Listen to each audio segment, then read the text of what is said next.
This podcast may contain disturbing content for some listeners. It's intended for mature audiences. Listener discretion is advised.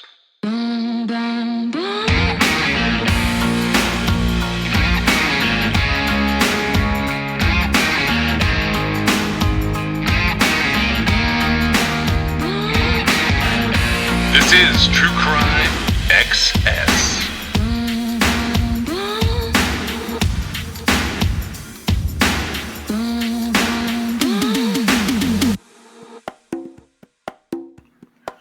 That would kind of be it in terms of Herb Baumeister. Like what people just listened to over the last multiple episodes would kind of be it, except for like the big, I guess, looming questions about like what he actually did.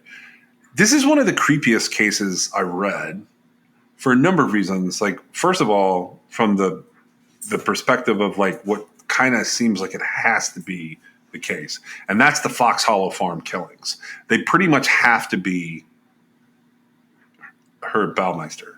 Now, what's interesting about him is he stays in the news. When we started researching this, I paused the research at one point, and even though Herb Baumeister has been dead since July 3rd, 1996, he has continued to be in the news. We have continued to have victims being identified. And that's as recent as like October and December of 2023. There were news articles coming out about him. Now, I started this, and I wanted to point this out. I don't think I really like got back around to pointing this out in the series, but this all takes place in Westfield, Indiana, which is not terribly far from the Delphi case, and the Monin Trail actually ties back to his property in Westfield, Indiana. At one point in time, Richard Allen, who's the suspect in that case, was being held there.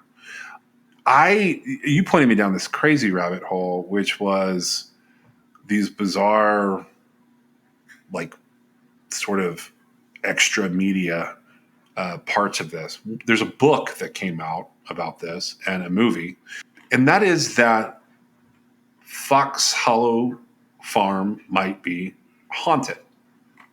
So I feel like you're giving me more credit than I deserve here.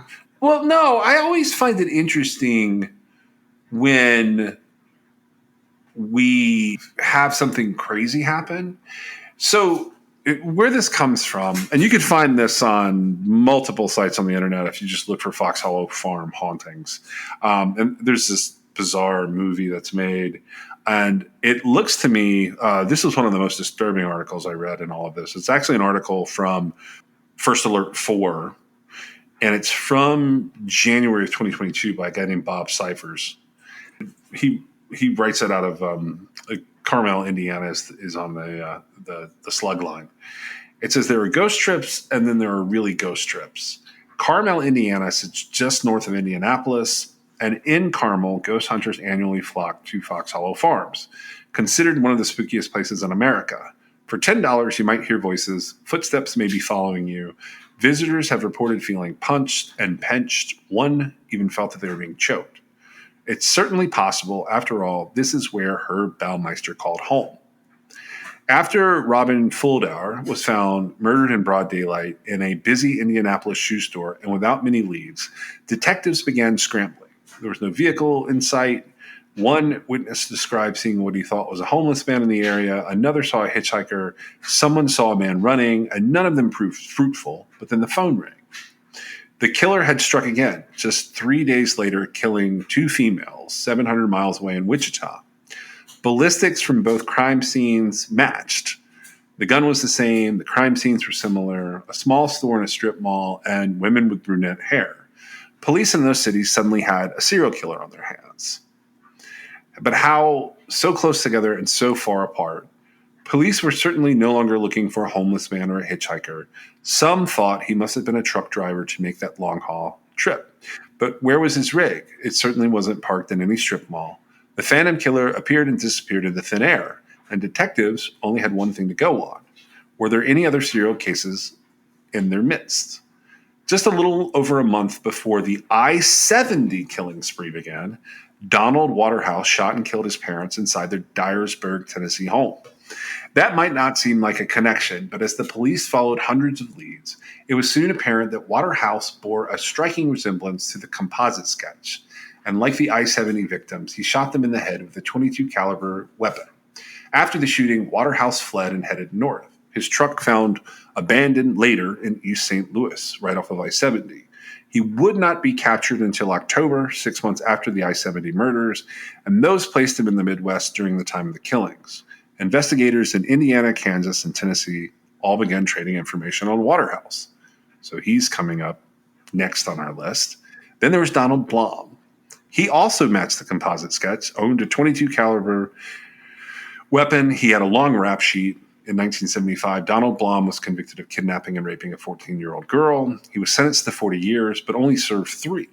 After numerous run-ins with the law in 1992, the year of the I-70 killings, a psychologist warned that Blom had the potential for potentially devastating results if he wasn't supervised by a mental health professional.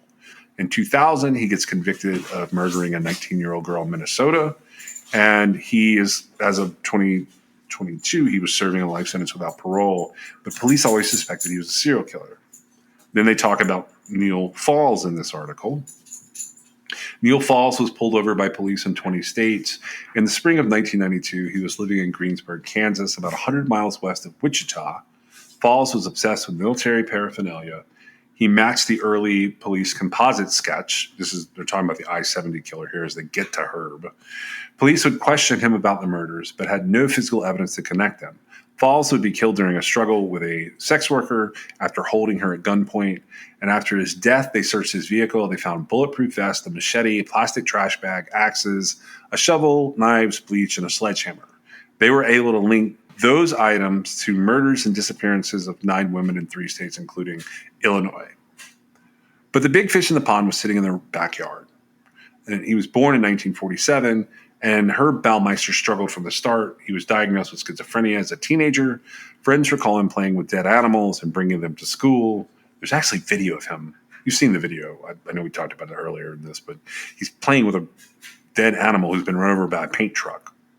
Like painted in place. Yeah. Playing is an operative word there. He actually is just, I think he's talking about the cruelty involved in the helpless animal being run over by the paint truck, and it was on the news, right? It was on the news. It's a news clip. So he gets released from a mental institution after he's committed by his father, and this is after he goes to Indiana University and he drops out. He gets released. He gets a job at the Indianapolis Star, and then he gets a job with the Indiana BMV, the Bureau of Motor Vehicles.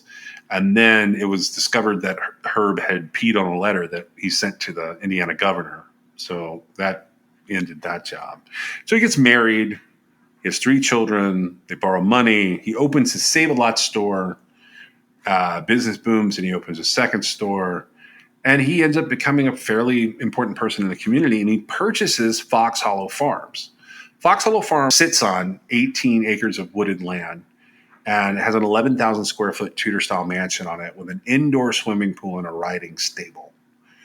He's living the American dream, except that it's a nightmare. So the way this guy kind of sums up the story is when his wife was out of town, Herb would frequent gay bars. He would go by the name Brian Smart. He would bring men back to the home. And by the early 90s, gay men had begun disappearing in Indianapolis area. They all seemed to have a similar age, height, weight. Police get this tip claiming that one of the patrons who calls himself Brian Smart has killed these men, or it's killed a man, and they get given a license plate number and they trace it back to Herb. They search his home. The wife says no.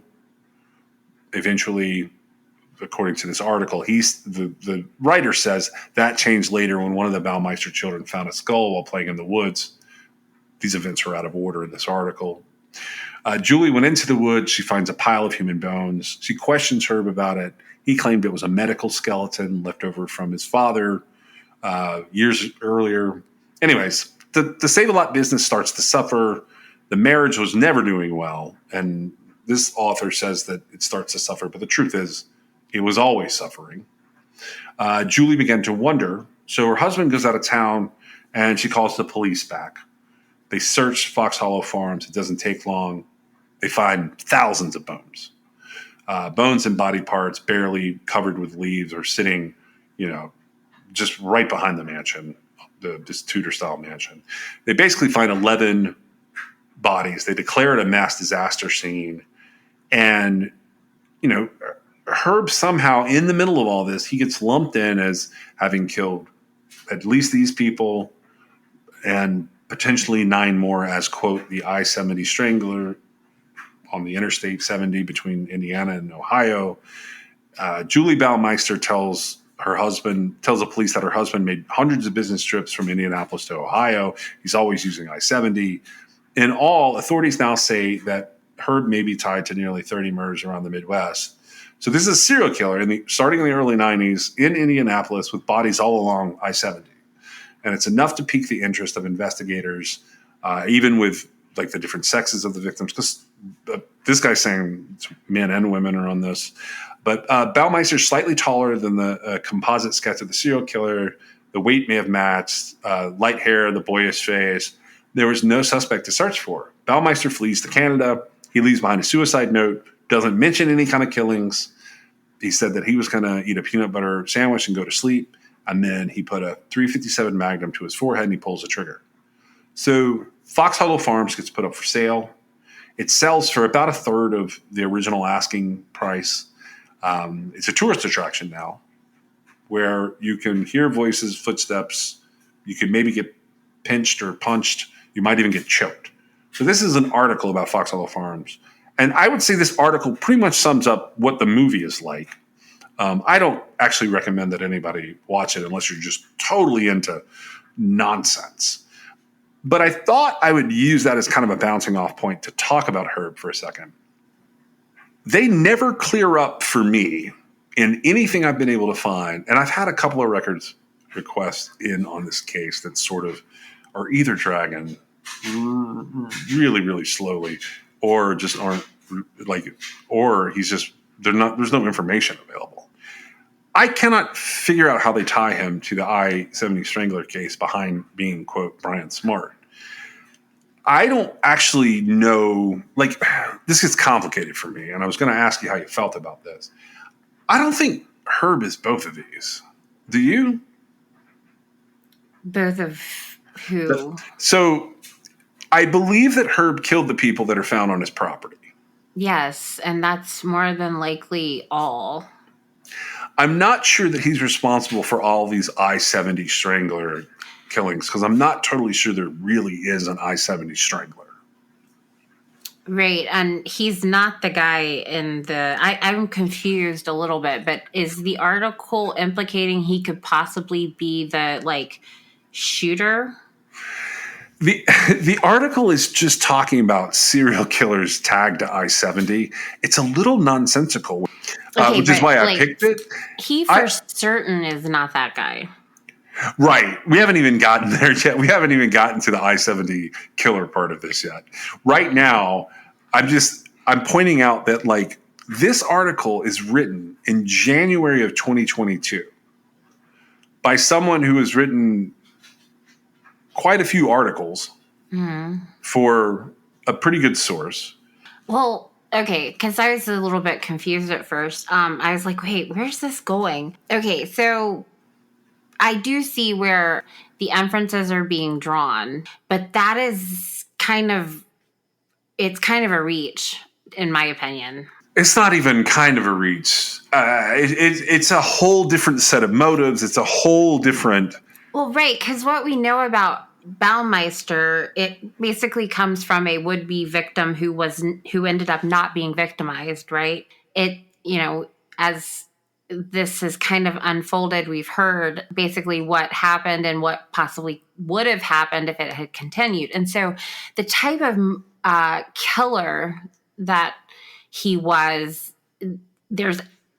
it's highly unlikely that he would be running into stores and shooting people. Right. Okay. Somehow, this has gotten conflated in the media where and I understand I-70 killer, I-70 Strangler, Fox Hollow killings. Somehow this gets conflated where the I-70 Strangler and the Fox Hollow killings are all perpetrated by the same person. And in my opinion, I think it's almost impossible. And I'm saying that from the perspective of like, okay, maybe he's responsible for some of those. There's some of his early killings, and then he gets this house, and he's like, now I can just do it here. But several of these I-70 killings, and like I'm going to tread pretty carefully in how I say this. The cops have the guy that did it in a couple of them, and it's not Herb.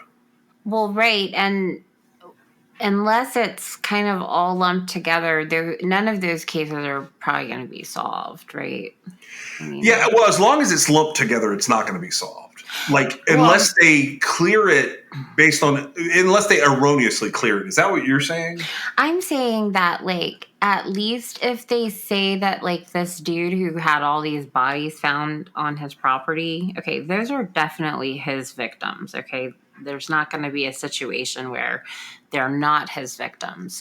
But, like, it is almost better in the mainstream media narrative that you go ahead and attribute all of the unsolved murders that you possibly can to this dude who clearly killed a bunch of people because they were found on his property and right at the, like, it coincided with the exact time he was committing suicide, right? Yes. Okay.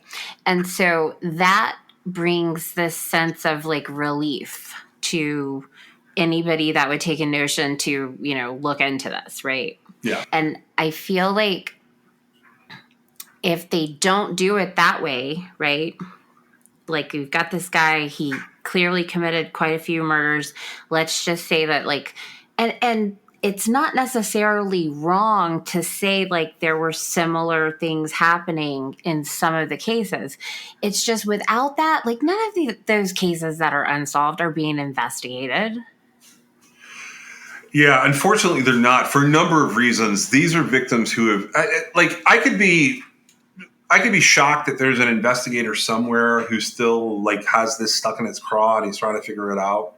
And, like, you know, I question whether the way all these happened and the time that they happened in, I wonder if they have evidence and don't know it.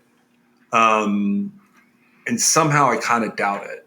I don't think so either. I think that this is the best answer that anybody has been able to come up with, regardless of who said it. It's a little bit baffling, though. It is baffling, and that's one of the reasons I highlighted this case. So as we close out the I-70 Strangler part of this, first of all, Fox Hollow Farms is not haunted, in case anybody's wondering. You said that you wouldn't recommend anybody go watch it. I feel like people should make their own decision. I find it really interesting. You said something in that article that I didn't realize. Do they actually, like, have it running as, like, a business? Yeah, that was what made me want to talk about it. So, okay. So Fox Hollow Farms being, like, this haunted house you pay to go visit.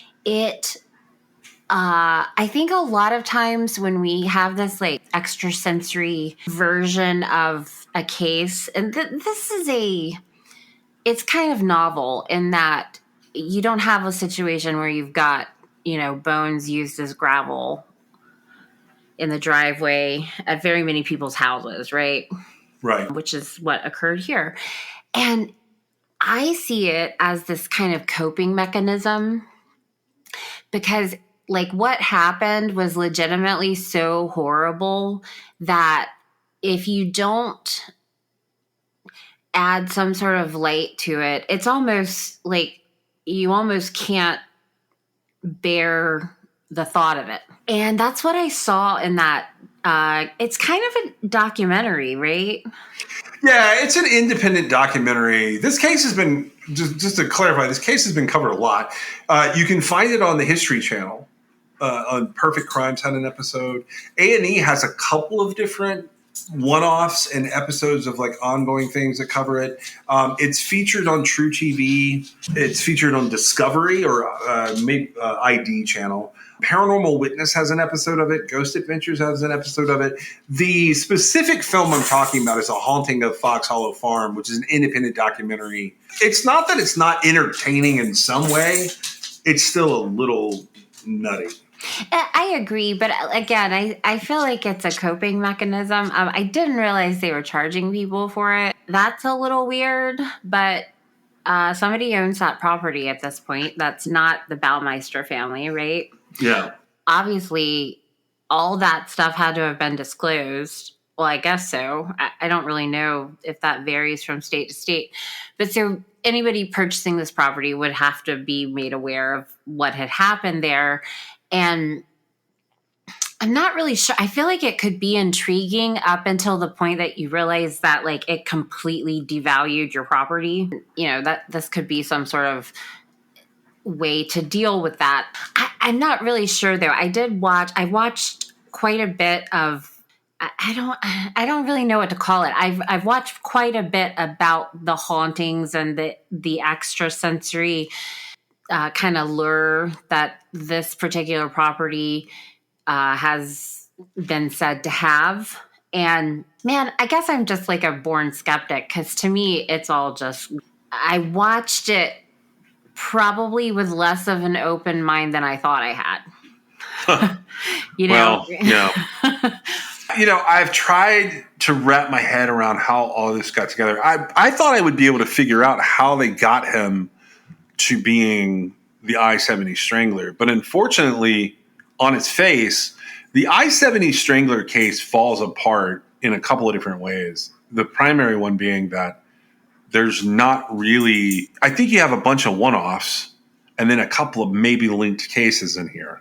And I hate to say it that way, but if they haven't solved this at this point – I mean, they definitely – as we discussed along the way, they definitely lump and split these cases. They put them together, they tear them apart. That's how we end up, talking about like Gus Cato. That's how we end up with this whole thing about Larry Eiler being in this. And Larry Eiler is definitely a prolific serial killer by all the evidence that's available to us, particularly with the crazy posthumous confession letter being read off. But with Herb, like, it's not that he definitely would have had some kind of lead up to this. He could be responsible for some of these, quote, I-70 stranglings. I just can't put them all together and make that make sense. And that could be a number of things. One, it could be holdback evidence that just isn't being talked about, which would be dumb 40 years later. It could be that I'm not understanding like the jurisdictional differences here. There's quite a few. When you get into the fact that you have multiple states with multiple cities along an interstate and then a couple of other places like that they are sort of fictitiously connecting back to this interstate, I understand why they did it. I don't understand why they kept that as the I-70 Strangler like moniker they give them. I cannot for the life of me understand how they look at all this and think like this is all the work of one guy. They have so many different descriptions of cars and vehicles. And I was looking through at one point, and this is sort of my final thought on the I-70 Strangler being Herb Baumeister. I think these murders along the way had piss poor investigations forensically. Whether I get they're like trying to save face at different points in time here. And they actually do put some effort into like, particularly with like some of the younger victims, which don't really fit Herb, in my opinion. Cause like he goes as low as like 20, but like his preference seems to be like guys in their 30s. And like, that seems to be where we land. I think that the explanation for this is that it's a cover-up. I think it's covering up like a lack of having kept and cataloged good forensic evidence along the way in these multiple homicides. It's easier to dump them together. And here's an example of like why I think that is.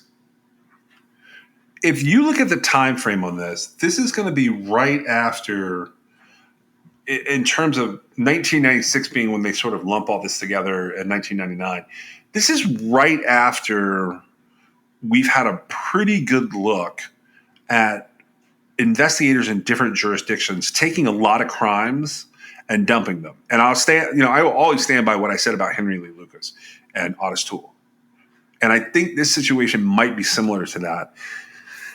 And I think it's because they don't have that evidence cataloged and organized and sort of kept up, because they were looking at these homicides as being, I don't want to say lesser, but I think the truth is they didn't take these cases as seriously as they should have. It was very much a situation where and I think of these kids who were being abused by adults. I think those were the only ones that they might have kept like forensic information on. And if we were to look at the whole thing, like overall, and we saw a different investigation on this, I think the outcome would not be that Herb Baumeister is responsible for not only the Fox Hollow Farm killings, which like I cannot figure out a way that he would not be responsible for those 12 bodies or so, which, I don't even know if we'll ever have a full count there, because they keep going back to that property and they keep doing more searches. But I think that like that's kind of it. He might have a couple before then.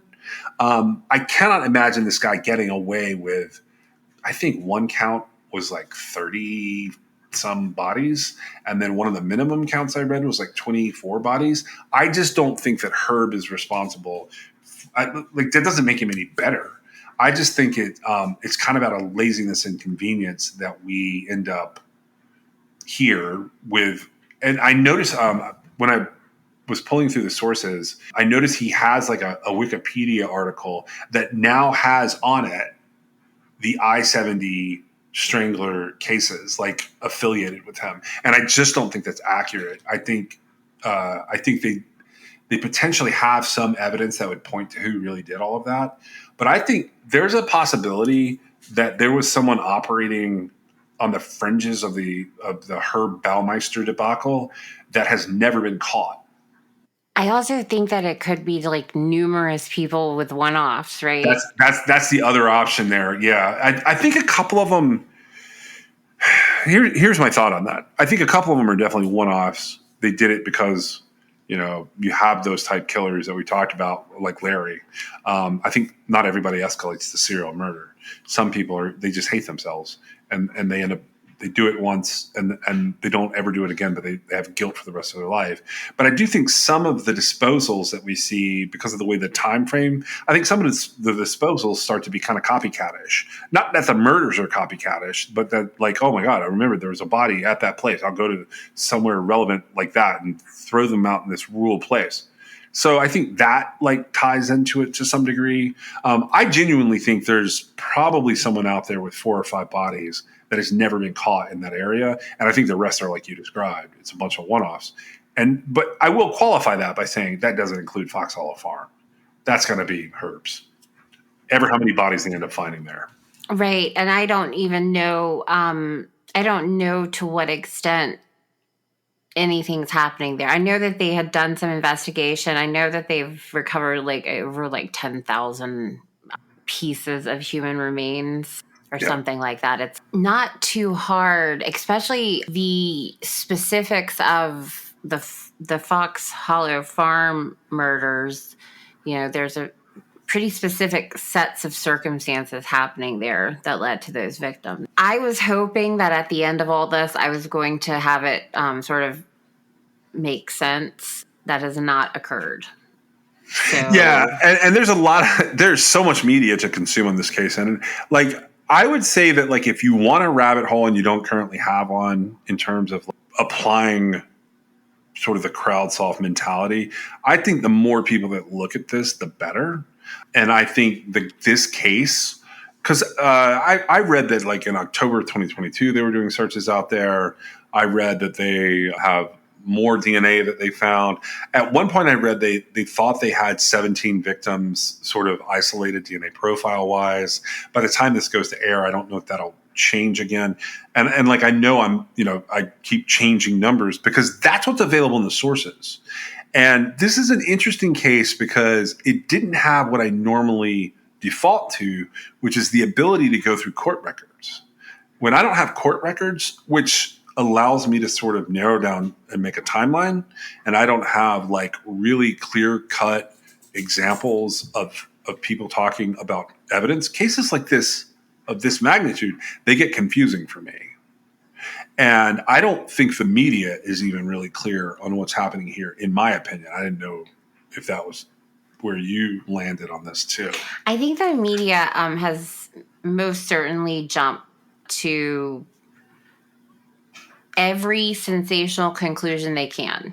And I'm just, that's completely generalized. It's not against anybody specifically.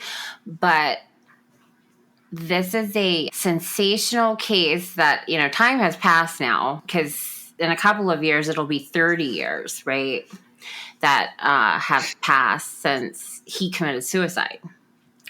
And I don't feel like Baumeister is a well-known serial killer. Do you? No, I mean, he's been covered inaccurately in a lot of ways in a lot of media. Like, he pops up in a lot of media, but it's really not helpful in terms of information. So that's there's the one aspect that, like, I don't think enough awareness could be brought to this, particularly because you have such an underserved portion of the population in the first place. And I feel like there was such a disorganized attempt at investigation initially. Now, that may not be the authorities' fault, so I don't want that to sound like a criticism. I do believe part of it should be a criticism. But when you've got so many jurisdictions, multiple states, multiple cities, multiple counties, it gets complex really fast trying to make something organized and make something followable when it seems to involve this many victims. I have one more thought on this, and then I have something else we can cover for today. But if you have more, we can keep talking about it. So here is something I read that bothered me. Jeff Jellison is the Hamilton County coroner. Have you ever read about like what he was doing here? I'm actually not sure. Okay, so I think this popped up in the Advocate, maybe advocate.com. In October of 2023, there's this article that pops up about Herb, and it says 9th victim of suspected gay serial killer Herb Baumeister identified. So I'm going to play a numbers game for a second, and then I'm going to tell you something really baffling to me. So 9th victim, which means they had the 8, right? Mm-hmm. So they identify the 9th. They think they've identified 11. I've heard that number quoted by police sources as high as 17. This is from the initial 10,000 crushed and charred bone fragments, 10,000 plus. Jellison makes some comments to the Advocate, and they talk about being able to identify Alan Livingston. So Alan Livingston was a gay man who went missing in 1993 when he was 27 years old. He is considered to be the 9th positively identified presumed victim of Herb Baumeister. And then they qualify this by saying it's possible that Herb killed up to 25 men and boys. They used a swab from Livingston's mother to identify Alan Livingston, like a DNA swab from her. Jeff Jellison credits the renewed identification efforts to a phone call that he received from a cousin of Alan. So this is a cousin who says that the family believed that his remains would probably be found out there. And Livingston's mom was not doing well health-wise, and the family was working because they really wanted her to know what had happened to Alan. They wanted her to have some level of closure. So Livingston's remains become the first that are identified. Jellison tells the AP, like, yesterday was an emotional day in our office. We identified a person who had been missing for 30 years. That person, it seems likely they're a murder victim. Our first reaction was to celebrate the success of what we've done, but we very quickly turned to the stark reality that we've got another murder victim. And this, he talks a little bit about Baumeister in this article. But he's leading a double life. He appeared to be a loving husband and father, which is not accurate, and a successful businessman, which is accurate to a point, who's also suspected of cruising local gay bars for young men. He'd lure back to his estate and strangle them to death. Police also believe that Baumeister was the I-70 Strangler, a serial killer who killed 11 young men and boys. They offer us this again in an article from October 2023. It's been repeated. The AP picks it up. They run with it again. They do point out here that in 1994, Baumeister's son had found a human skull and the bones, and then the other stuff happened much later. So that gets a little bit clarified here. Here's what bothers me. Jellison reveals that in this recent part of the investigation, they selected 44 pieces of bone for genetic testing. He said he was astounded that Livingston's were the first to be positively matched. And the quote is, "What are the odds out of 10,000 remains, 10,000 pieces of bone? We selected 44, and the first identification is a person from the family that initiated this whole thing when Alan Livingston's cousin calls in wanting to close that out." And Jellison said on Tuesday, "Where does that come from?" He said 4 other profiles have been identified, and they're comparing those against DNA samples received from more than 30 families of missing men who may also be victims of Herb Baumeister. Reason I bring this up. They've selected 44 bones out of 10,000 pieces of bone. This case will not be solved in our lifetime at that rate. Well, did they say what kind of bone they used? No. I know that this is sensitive, but there are ways of sort of trying to not repeat, right? For example, right. I'm trying to think of how to say this. Like, if you've done a femur, okay, yes, and you keep doing femurs, then identifying separate femurs, because people can technically only have 2 femurs. Right. So then you know that if you're pairing femurs based on matches, and you have what looks like the head, like a piece of the head of, I mean, these are small fragments, but you could even do the head of the femur bone.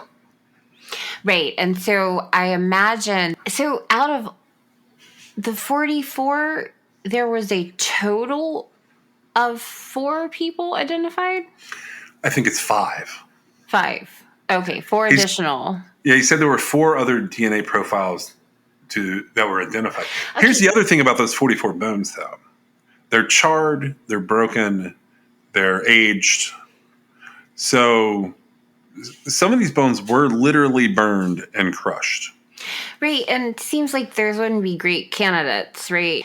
But my question is, like, if you pick 44 out of, like, 10,000 pieces, how is it that, like, you hit 5 of the same subjects? Well, no. Well, I don't know. I don't know how they did this. I don't know what the sort's like. I'm going by, like, this article, and it was just interesting to me because we don't really see him quoted a lot of places. People don't pick up on the math and run with it. This just happens to be in The Advocate, which is an LGBTQ paper, and that author also found it interesting. And that is Donald Padgett wrote this. Right, and I can definitely see. I think I see where they're coming from. I would have to have some more information to be really, like, astounded by it, but, like, it is kind of one of those, like, things that makes your skin kind of crawl, right? Yeah, it makes it crawl a lot. Now, this is the same guy, this Donald Padgett guy, had done a previous interview with Jeff Jellison where he explained that, like, there were some level of fast tracking occurring because of advances in technology, and they had found earlier in the year. He ran a little blurb that kind of repeats everything I just said, except it says that they identified 2 more DNA profiles prior to July 2023. So I don't know if these are existing victim profiles or what that they're doing, because by my count, we really are up around 19, if what I'm reading is correct. Okay, so I'm sure I've looked at the article that you're reading from. I don't have it in front of me, but I just want to make sure that I understand. They're saying that the 8th victim has been identified, but he was the first DNA identification. He's the 9th victim. 9th victim. Identified as, like, positively identified as his bones were on Herb Baumeister's Fox Hollow Farm property. Okay. But he is the first one identified out of the follow-up investigation in 2023, at the end of 2023. Okay, so they did have some that were already identified. Correct. They had 8 that were already identified ahead of time. They have 2 new DNA profiles that develop in the first part of 2023. And depending on how you read it, there's either an additional 3 or an additional 5. It's not well reported on. So they either identified 3 more at the end of 2023, bringing a total of 5 for 2023, or they identified 5 more for 2023, which is Alan Livingston and 4 more, plus 2 in the earlier part, which could be as many as 7. And I'm kind of splitting hairs there, but my point is that's how little information is dribbling out. And they've also, by the way, he's got a source here. My records request on this was denied. I was trying to figure out the math from the coroner on how they were testing this. And all of that is currently not being, like, released. They give very general blurbs. Like, I saw Jeff Jellison told WXIN they're now doing the comparison samples and they're fast tracking the process now that we have more modern DNA testing. But the bottom line is they're not telling us how we're doing that yet. And that gets kind of confusing. Right. And honestly, man, can you imagine having to deal with that disaster? No, that's like okay. So think about, like, how complex and how many people were involved in identifications from 9/11. I know. And that took, like, that is still being done. Yeah. That's why I'm saying if they've got more than 10,000 bone fragments they're trying to sift through, sort through, and, like, they're having to identify, one, is there even DNA we can pull from this because of the shape of the bone, the condition of the bone? And then, is this going to be DNA that we've already dealt with?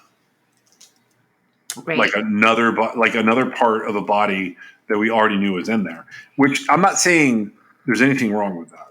I'm just saying that would be frustrating as a DNA investigator trying to, like, continue to investigate this case where you found bones that were basically turned into gravel, I think is how you described it. I've seen it described that way in writing. That would be very frustrating. No, I agree. And yeah, I don't have a good handle on exactly how they're, picking and choosing what to test and, how many re-hits they're having as far as exactly. Like how many are rematches? And, so it's not just that, like, I have this problem with this case from the I-70 Strangler versus the Fox Hollow killing problem. Like, are they all the same killer? Because I don't believe they are. But then you also have the problem of how do we identify these victims who are just laying around? It is a terrible way for them to have been left. And it's a terrible thing to try and decipher it all. It's honestly one of the most baffling things I've come across. It is it's almost more than I think that even the most zealous true crime enthusiasts have a trouble with this one. I think I don't think it's just the enthusiasts. I think it's also the actual investigators on the scene. It is very difficult to wrap your head around this case. People are gravel. People are literally gravel in this guy's woods and yard. Right. And he walked away. And as far as he was concerned, he got away with everything he did. He did. He literally did. And he wrote a little note about having a peanut butter sandwich and how his business wasn't doing so well and his marriage was not doing great. Right. And to me, there's a lot to sort of digest there as far as the kind of person who does something like that. Yeah. I saw this one interesting post somewhere I apologize to the poster because I can't quote you, but they were talking about it had to be some level of mental illness. And the only thing I could think of was, I don't think it's schizophrenia, but as far as it being like something is wrong with that guy, well, yeah. He was pounding people into gravel. There's something distinctly wrong with that gentleman. I don't know that my position is firm enough to really like expand too much on it, but I feel like it has a lot to do with the closeted gay man. I don't know that it's a syndrome, but condition that a lot of guys found themselves in, like during the 80s and 90s. Well, I guess that could be practical or like from a hate perspective. Feel like pounding somebody into gravel after you've killed them is it's enormous rage, and that could be rage against society, it could be rage against themselves, it could be rage against a lot of things, but basically it's a situation where any man who ended up feeling like they were not in control of themselves and taking it out by like murdering another person, right? I feel like that's the type of person who would have that kind of enragement, right? Yeah. And you see it a lot. And now I don't know what the explanation will be, you know, in 20 years from now, because I don't feel like, well, I guess in some places it could still be a thing. I'm not really sure, but I do feel like men who there were expectations set and they didn't, it wasn't what they wanted, right? It can really do a number on somebody over time.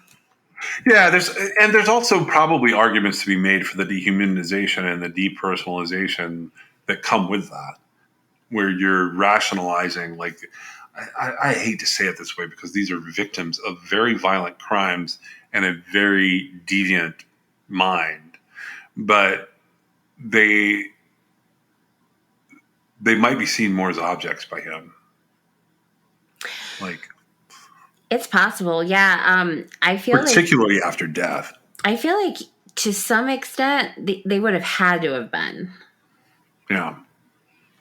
But this is, and I don't know how you feel about this, like kind of overall the confusion that surrounds all of this.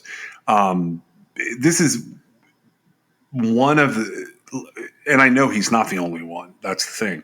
So keep in mind, I'm saying one of. This is one of the grossest examples of how you treat people that I've ever read. And I know there are worse things that you could do, but like this guy repeatedly, to the point that we have more than 10,000 bone fragments sitting around in his yard. Yeah, that is the part actually. That is what would make me think more of like the mental illness thing. Because I think I've said before, like, you know, mental illness to the point where it becomes a thing in like a murder case. It's where somebody is like, wait, what? What's going on? And so having bones sitting out in the driveway, like gravel, it's, you know, it's either somebody who has severe issues or, you know, he's a genius psychopath or I don't know, but to, you know, to have your kids walk through there when they, you know, leave the house to get in the car, it's kind of crazy, right? Yeah, it is crazy. And that's where they're going to play if they play in the backyard. They're right on the edge of the wood line near the bones because clearly they found them at some point. Well, Herb's case, you know, I hope that more of this gets solved in our lifetime. I don't think that's necessarily going to be the case, but I hope that it does. I feel like the DNA technology, if they can get a handle on whatever's happening, and, you know, I have no idea what's going on, but I can see where it would be like a tremendous undertaking, even to go back to it and say, hey, let's see what we can do with this, right? Yeah. So, you know, I don't want to criticize, but I feel like as time goes by, the technology improves and they should be able to identify, you know, as many of the fragments as they want to, right? Again, I don't know how tedious that would be. I don't know how many repeat hits they're getting. And I feel like, as scientists, they would say, okay, this is the point of, where we're not going to do this anymore because we just keep getting the same people, right? I don't see how, without sort of assessing that situation, that they have any idea how many people those bone fragments represent, right? Yeah. Well, I'll throw a palate cleanser outro on here. Got anything else on this one? On her? No. I read the most interesting nonsense the other day. Have you ever heard of you know who D.B. Cooper is, right? Yeah. So I was reading this I was actually reading a blog post, and I can't re-find it, but it linked me out to a couple of different things. I was reading about this guy named Richard Floyd McCoy Jr. So he was a hijacker. And in April of 1972, he hijacked a United Airlines passenger jet for ransom. And he did it in a very similar style to D.B. Cooper. So this guy was born down in Kensington, North Carolina in December of 1942. One of the facts that the blogger pointed out was that his parents were first cousins, which I guess makes that like some level of incest. But he grew up in Coast City, North Carolina. And then he ends up moving when he's 20 out to Provo, Utah. And he goes to BYU, but he doesn't do very well at BYU. And he ends up dropping out there. And he goes into Vietnam, and he becomes a pilot and a demolition expert. 1964, he gets awarded the Purple Heart. He returns to BYU in 1965, and he ends up getting married. And this is still in he comes back to North Carolina. He gets married. They have 2 kids. And he goes back through the Army, but requests to go to Vietnam. So he re-ups on the basis that he'd be deployed for combat. He ends up being awarded with the Army Commendation and the Distinguished Flying Cross.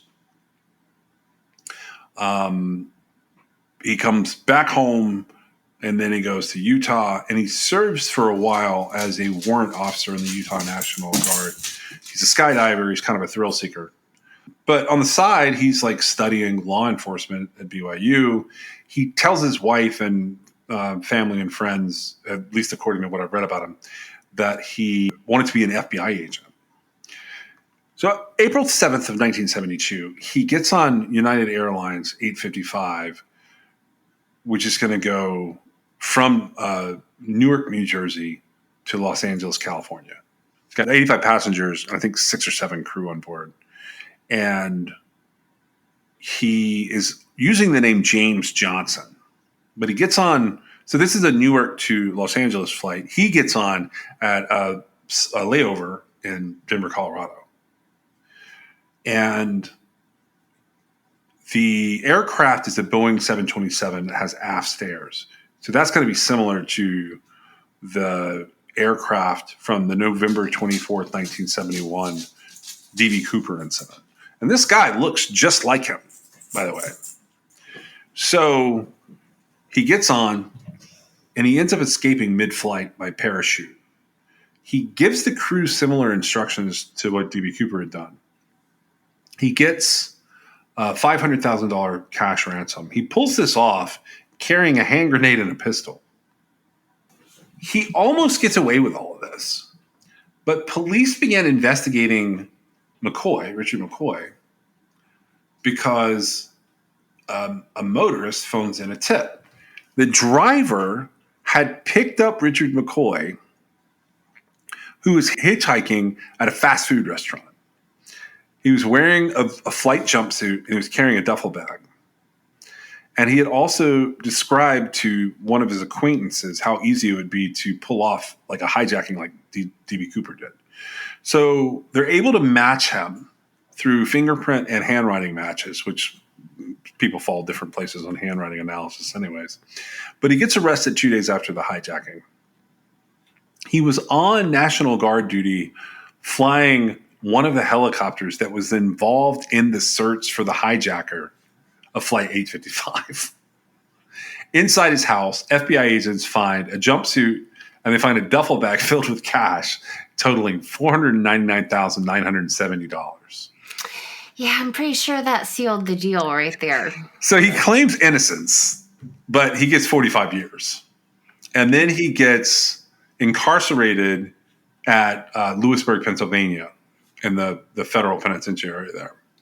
He has access during his time at Lewisburg to the prison's dental office.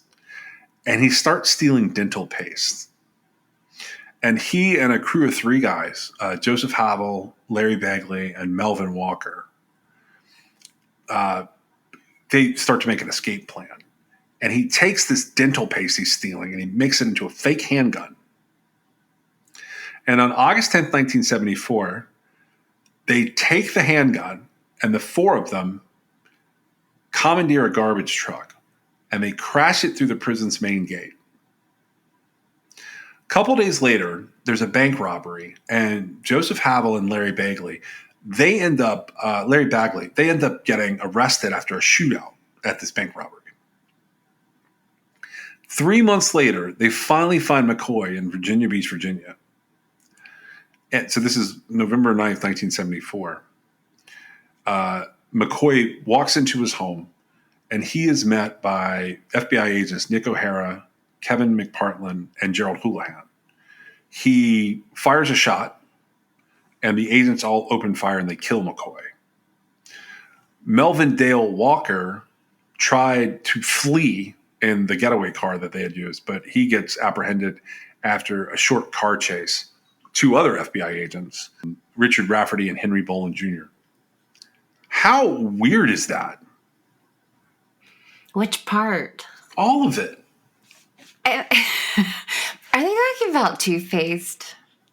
What? When he has access to the dental office in prison in the federal penitentiary, are they talking about toothpaste? I think it's the paste. Yeah, essentially it's... Or like dental, like cement. Well, they called it dental paste. And if you listen to the FBI files, they talk about it in Flight for Justice, which is the D.B. Cooper story. They talk about it like it's some kind of paste to set dentures. Okay, so it would harden then probably. Yeah. I was like, okay, so I'm not really sure exactly. So this guy was 31 when he died. So he was a young guy, right? And you have all this stuff happening, and then you I'm just amazed. I have this like, I don't even know how to describe it. It's amazing to me that like these like guys get together and they figure out a way to bust out of prison, right? And it goes the way it does. And then not only do they bust out of prison, like they rob a bank, right? Yeah. And then there's a shootout and like, I don't know. It just seems to me like incredible stupidity, like a complete waste, like a whole lot of stuff comes together here, right? As far as the fact that you've got a guy actually, you know, flying the helicopter looking for the hijacker, that he is the hijacker, right? Yeah. I don't know. It just seems like this is a very, very crazy story. It is. So here's how I got onto this and why I was searching for all of this in the first place. I know it's not like really related to what we're doing, but we're kind of between killers at the moment. So I was like, I'll bring it up. The FBI thinks it's D.B. Cooper. Today. I've found like multiple documents, and some of them are released on the internet, but not all of them. Some of them I really had to hunt for, and I was like, do I want to do like kind of a different version of a podcast where I cover D.B. Cooper? And I had read a bunch of stuff. So this one radio station out in Utah, they interviewed all of these guys before they died. So like there's FBI interviews that you can go and listen to. And somebody posted on YouTube about a year ago, maybe 2 years ago. And there's this whole D.B. Cooper, The Real McCoy. It's a 1991 publication by Chief Probation Officer Bernie Rhodes Jr. and by Russell Calamay. They were both investigating McCoy's skyjacking case. And that book posits that, so this 1991 book posits that Cooper and McCoy were really the same person. Now, Karen McCoy sued them. She sued the author, she sued the publisher, she sued attorneys that were involved, including a guy named Thomas Taylor, which was weird for me because Thomas Taylor was her attorney. But she sues them all after the publication. And Karen McCoy is his wife. That's Richard McCoy's wife. So she claims that they misrepresented her in the book, including like in how she was involved with the hijacking that McCoy had been convicted of, and that they also misrepresented later events from interviews that had been done with Thomas Taylor in the 70s. So she sought an injunction. She was seeking an injunction against publication and distribution of the book. The way that the Deseret News posted that, which I think it was in 2020, 2021, was that she admitted that she had helped in the hijacking. So during the court proceedings for all of that, where she's suing everybody, it's revealed that she really was like part of it. Her request to prohibit further sales of the book were denied, but there was an injunction put in place to make it where the movie rights couldn't be transferred. So it was conditional upon the movie including references to 4 allegations in the book that she was protesting. They granted that. So in 1994, 3 years later, they settle out, and her lawyer ends up having to pay her money. The book's publishers have to pay her money, and the authors had to give up half their royalty. I think that might actually be confidential, but from what I can tell, the authors themselves had to give up royalties on this book, so they stopped doing anything with the book because of that. Did you just say that her lawyer had to pay her money? Yeah. Her lawyer had to pay her $100,000 because he was her lawyer back. She was being accused of being involved in the hijacking the moment they arrested Richard. Right. And he was giving up information. Basically, he violated privilege. But he also did it so that he could get money related to the book's publication. Okay, so this wasn't the lawyer representing her. Yes. No, not in that moment. Oh, okay. The lawyer who had represented her in the 70s, I see. ahead of her possibly being indicted on being an accessory to the hijacking. Right. So I would say that pretty soon they should be able to. They've been trying to get his DNA from the family for a long time. Like from 2004 to 2020, it's revealed in a couple of those vault dumps. Mm-hmm. And there's a thing called the Norjack memo that people can go and read if you want to know more about this. And so the Norjack memo talks about a couple of different pieces of evidence they found related to D.B. Cooper that indicate the FBI has his DNA. D.B. Cooper's DNA. Right. So they were trying to get Richard McCoy's DNA because he's been dead for so long that he was pre-DNA. He died in 1974. So he died 2 years after the hijacking took place. Hijacking takes place in April of 1972. He dies in November 1974. I wonder why the family doesn't just provide the DNA. Because he did it. What does it matter at this point? I think he's D.B. Cooper, and I just think it's interesting that it's considered, quote, a mystery. He's the best suspect for me. It's not just a mystery. Some people go crazy over this, right? Yeah. I mean, it's insane. Some of the stuff involved in that whole situation. He is a very good candidate. The only thing I would say is it's crazy that he did it again, except it's crazy that he did it again. He didn't get enough money the first time. That's the theory. Well, it actually sort of makes sense that somebody who had done it before would have succeeded the second time.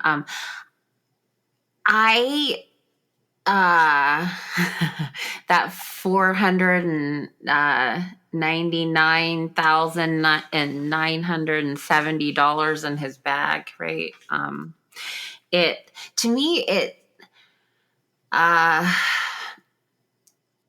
I feel like I don't know how many generations have to pass, but eventually somebody will want to know if their grandfather is D.B. Cooper. I don't know what the holdup would be at this point. I don't know. Maybe his wife is still alive. Maybe she feels like she would be implicated somehow, which, I mean, it seems like that has all been litigated out, right? Yeah, so mostly. But the end result isn't clear on like what actually happened there. Right.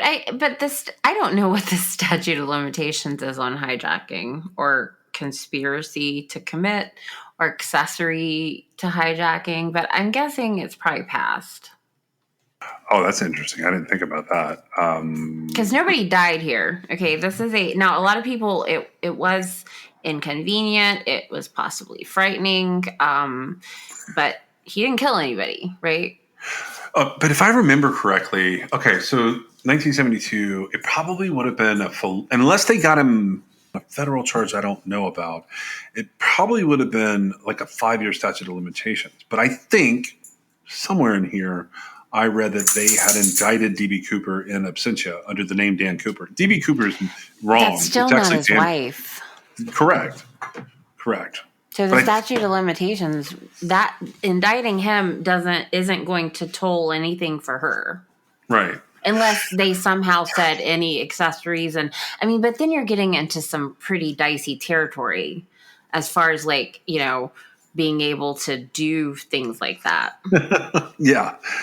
Well, I just thought there's not a lot. I do agree that this is a very good candidate for D.B. Cooper, and there's no telling what he would have continued to do. There's also no telling what he could have done, like, not having at least committed the one he's convicted for, right? Yeah. I wonder if they could get her under the Hobbs Act. I don't know what that is. So the it doesn't matter. It's extortion related to interstate or foreign commerce, but it doesn't have a statute of limitations. It would not have had a statute of limitations. I feel like she's only going to have an accessory type role. I mean, she wasn't on the plane. I don't know how. I don't actually know how like an accessory role under the Hobbs Act would work. I was just thinking of that because I'm pretty sure. So the way they would have prosecuted this, because like weirdly enough, hijacking was a huge deal in the 70s. You and I have talked about this before. It's never really come out on the show, but like we've talked about it like ad length and kind of ad nauseum between the two of us. It would have been air piracy, but that would have been a statute of limitations of 5 years. And I think today, if it happened, it wouldn't have a statute of limitations because most felonies of that like level don't have statute of limitations. It would be on par with like kidnapping, extortion, not quite murder, but like everything kind of like one tier down from murder. And they don't put like all those statutes of limitations are pretty null and void. You can be charged with it whenever the crime is discovered. They discover the identity of the perpetrator or whatever. I know that they at least had a couple of kids, and those kids may have had kids, and those kids may have kids, and it's not actually that far back, is it? But it, I think that they could probably figure if they've got a sample that they believe to be D.B. Cooper's, they could probably run genetic genealogy on it, and they could see how close they got to this dude. Actually, it seems to me like they could have already, if they can develop a profile off of it, they could find who it is. I mean, it might take a little bit of digging, but I'm not sure that, and granted, I don't even know like how I know, except just the massive absorption of stuff that I've reviewed. I'm not sure that the ramifications of DNA availability have really hit the average everyday investigator that is looking into like a non-critical case, right?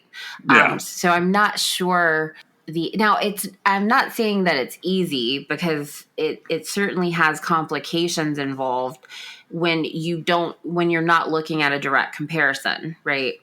However, the way everything is set up now, I feel like, they could get really close enough, certainly with the rest of the information that's available on, DB Cooper, they're going to see, any sort of genetic link. Oh, that person doesn't look like the person they saw, or, that person didn't, they'll be able to evaluate it on other things besides the actual DNA profile, right? Yeah. But if they uploaded the profile, they would be able to be on a track to somewhere. If it happened to end on McCoy, that would be very interesting. So I don't think that could be a holdup, except that I'm not sure whoever's got that profile even knows that, right? So if you go, you can also find like a reading on this. I'm not going to read it here, but it's okay. It's fine reading. It tells you about the hijacking. It's on FBI.gov. They like under their famous cases and criminals, they have a Richard McCoy like section that has a couple of things you can read. I was going to tell you this because I thought you'd find it interesting. This is how it ends. April 9th, a federal complaint was filed charging McCoy with aircraft piracy and interfering with flight crew members. Later that day, an arrest warrant was obtained. McCoy was taken into custody by FBI agents. Agents examined the accused's home under a search warrant and uncovered various articles of skydiving equipment, an electric typewriter with key impressions that matched those on the typed hijacking instructions, $499,970 in U.S. currency. A federal grand jury in Salt Lake City indicted McCoy 5 days later on April the 14th. 2 months later, McCoy was found to have acted alone. He was tried in the U.S. District Court, found guilty despite his claim of innocence. He was subsequently sentenced to a term of 45 years. McCoy appealed the decision to the U.S. Supreme Court, which denied his petition on October 9th, 1973. They don't mention the fact that FBI agents shot him later. Yeah. Anyways, I don't have anything else on this. You guys can definitely go check that one out. It's on FBI.gov. He may have a Wikipedia page that you can find. That is the best suspect I've ever seen for DB Cooper because he does it 6 months later. He's either an interesting copycat or he's the guy. But like somebody that does that twice in a couple. Now he would have. So if it is him, right? He got caught the second time, right? Right.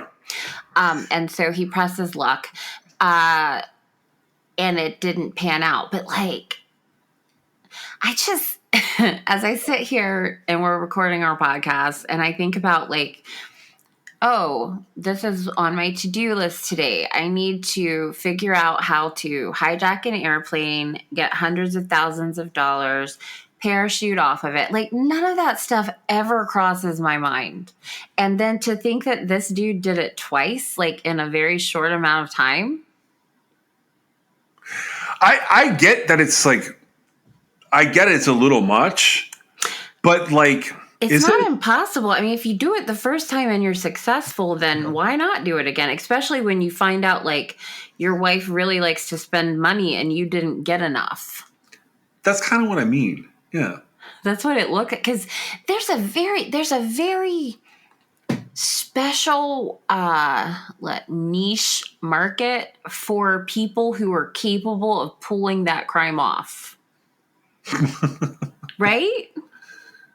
Well, and the fact that you got to have a certain set of skills. It's a certain set of skills mixed with a certain attitude. And I would say a certain level of confidence. And okay, so now I just want to be clear. McCoy did jump off the plane, right? Yeah. Okay. Has that happened again before ever? Besides DB Cooper? I don't know. I don't. Yes, it has happened. Not like this. These two instances are pretty unique. Not 100% unique, but pretty unique in their overall, like what happened. Like the whole thing, like the whole setup where, and so to me, like it is not a normal, like, I would say that it is statistically more likely it is this dude than it's not him. Yeah. And that would crush a lot of people, I'm sure. Oh, yeah. Thank you so much for listening today. We'll see you next time.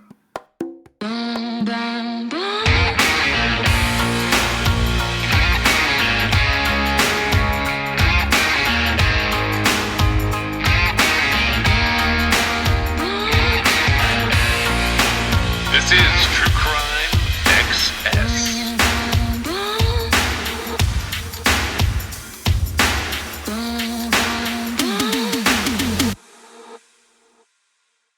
All right, so I'm going to tell you guys a few things about some of the folks who are helping sponsor our show. Now, Labrati Creations sponsors our show, and you can always use the Crime XS code there. You can also just message them at Labrati Creations, and they will generally do something for the people who come from True Crime XS. They were our very first sponsor. They've done a lot for the show, and that code is CrimeXS at LabratiCreations.com. The first new advertisers that we have, and I've selected all of these guys. I've selected all of these advertisers. So the very first one is Cure. Now, I'm going to tell you guys about this, about Cure as being one of our sponsors. If you're an athlete, you know that proper hydration is key to peak performance, but plain water can be boring and sports drinks can be filled with artificial ingredients and added sugars. That's why we love Cure. It's a clean and effective way to stay hydrated and perform at your best. I use it late in the day when I switch out of caffeine mode. Specifically, when I hit the pool or I go play tennis with my wife, I use Cure to help me stay hydrated. It helps me recover after a long day. Now, you guys may not know this, but I build things. And right now, I've been building several structures on our property out here. Among those is a new podcast studio space for myself. I do a lot of that work at night and into the wee hours, and I always have some Cure with me to go into my aluminum water bottle. Hydration is not just about filling up my aluminum bottle with water. Cure Hydration is an oral rehydration solution that contains the perfect balance of electrolytes and glucose to help your body absorb water and rehydrate quickly. Whether I'm building things or putting the podcast together or chasing these dogs that you sometimes hear in my studio up and down the trails to get them worn out, Cure Hydration is the way that I choose to go. Cure Hydration is an oral rehydration solution, or an ORS, that contains the perfect balance of electrolytes and glucose to help your body absorb water and to rehydrate quickly. The formula is made with all natural ingredients like coconut water powder and pink Himalayan salt. It's free from artificial flavors, from sweeteners, and preservatives. Cure Hydration is vegan, gluten-free, and non-GMO, making it a great option for anyone with dietary restrictions or preferences. The packets are convenient and easy to use. You just mix them with your water and you drink. They're perfect for on the go. They're perfect for travel. And anytime you need a quick and effective hydration boost, ready to combat dehydration, then you try Cure today and feel the difference for yourself. You can use code TrueCrimeXS for 20% off your order. That's TrueCrimeXS. I have a link that I'm putting in the most recent episode show notes, and True Crime XS will get you 20% off. Our second sponsor for the show today is Laird. Now, Laird has a list of things that they want me to tell you about. They have better ingredients with amazing taste and functional benefits. They have a superfood creamer crafted from the highest quality, all-natural, real food ingredients. All Laird products are sustainably sourced and thoroughly tested to ensure that you're incorporating the cleanest, finest fuel into your routine. They have all natural whole food ingredients, and they contain naturally occurring MCTs made from coconut oil. There's no artificial flavors, there's no colors or additives, and there's no sugar from highly refined corn syrup. They want me to talk about my love of coffee, but the truth is, I don't do much with coffee. But let me tell you someone who does. My wife has to have a cup of coffee every day. Now, I've fallen off recently, but one of the big things that I've done since the beginning of our relationship is she used to go and get a Starbucks every morning. I have substituted that out by always trying to make her coffee. It's not going to be every single day of time from when I met her, but for the most part, almost every day, I make her coffee. I put her creamers together, and I make sure that she has a good way to start her day. So with Laird, he started experimenting with his morning ritual almost 2 decades ago. He found that when he started adding fats to his morning cup, like coconut oil, he had amazing energy throughout the rest of his day. He gradually perfected this recipe for an epic cup of fuel, and he began sharing it with his friends in the surf community. I'm an ocean guy, so I saw this item and I was like, okay, we're going to try this one out. Are you ready to feel more energized, more focused, and supported? Go to lairdsuperfood.com and add nourishing plant-based foods to fuel you from sunrise to sunset. And you can use our promo code at checkout to save 15% off your purchase today. Our offer code for this for Laird is going to be True Crime XS. Pretty much everywhere except for Labarte Creations. If you use True Crime XS, that will get you, at Laird, it'll get you 15% off. At some of the other places, they'll get you 20% off. I'm going to tell you about two more sponsors today. So the first one is, the third one is Liquid IV. So let's talk about the real reasons that you need to hydrate. Late night TV binging, back-to-back Zoom meetings, going on a walk with your friends. Everyday hydration is not just for high-energy athletic endeavors. Liquid IV is the number one powdered hydration brand in America. It's now available in sugar-free. This is years in the making, but Hydration Multiplier Sugar-Free uses a proprietary zero-sugar hydration solution with no artificial sweeteners. It's got 3 times the electrolytes of the leading sports drink, but it's also got 8 vitamins and nutrients for everyday wellness.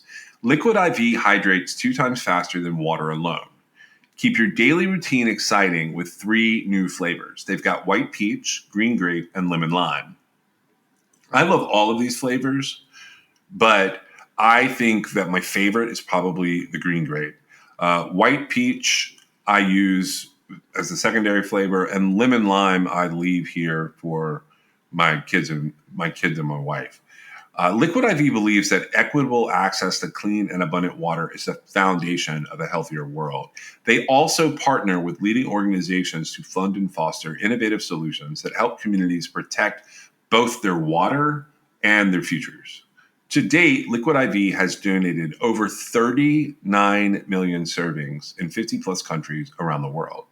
You can get 20% off when you grab your Liquid IV Hydration Multiplier sugar-free or any other variant at liquidiv.com and use code TrueCrimeXS at checkout. That's 20% off anything you order when you shop Better Hydration today using promo code TrueCrimeXS at liquidiv.com. And the last sponsor I want to tell you about is Zencastr. We are part of Zencastr's creative network. We've been using Zencastr since about midway into our first season. Meg and I experimented with a lot of different ways to put the podcast together. And the truth is, Zencastr was an integral ingredient to us being able to bring you this show. It's so easy. It's now super easy. You can record a podcast with Zencastr. You can log in using your browser and you start recording a high quality podcast right away. You can record studio quality sound and up to 4K video with your guest. You get to feel a sense of zen knowing that Zencastr's multi-layered backups ensure you will always have your recordings in the highest quality, even if the connection is unstable. You sound your best. I mean, if you've ever worried about what you sound like, Zencastr's post-production process makes you sound buttery smooth. It automatically removes those ums and ahs in your recordings. It removes those awkward pauses in conversation too. You can set the right podcast loudness and levels while reducing background noise with a click of a button. That's how you don't hear my dogs every second of every episode. Zencastr is all in one. If you've thought about podcasting before and realized that you need a lot of different tools and services, those days are now over. With Zencastr's all-in-one podcasting platform, you can create your podcast all in one place, and you can distribute to Spotify, Apple, and other major destinations.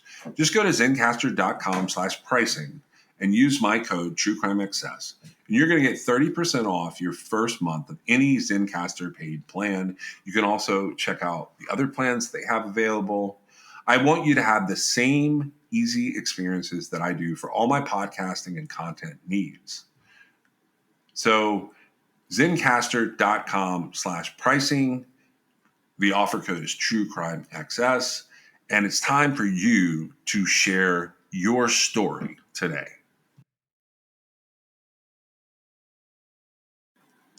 We are also adding New Era as a sponsor for the show. New Era Cap is a headwear and apparel brand founded in 1920 in Buffalo, New York. Now, I actually have some experience with New Era caps. My dad and I have been through multiple iterations of baseball caps through the years. We collect different styles, different eras, and now my teenager has started his own cap collection and has several New Eras as the centerpieces. Our favorite teams may not be the same, but our outfits are all topped with the same New Era ball caps. We love the quality and the ability to wear what the players are wearing. Not to mention, New Era is the leading headwear manufacturer with quality licensed products. You can support your favorite college or pro team in style from the official headwear provider for the MLB, NFL, and NBA. You can get a stylish accessory for your everyday ensemble and support True Crime XS. Just shop the official headwear and get 15% off when you go to neweracap.com. That's neweracap.com/TrueCrimeXS. You can also use the code TrueCrimeXS at checkout. That's it. That's all you have to do. And that's 15% off your order using the promo code TrueCrimeXS.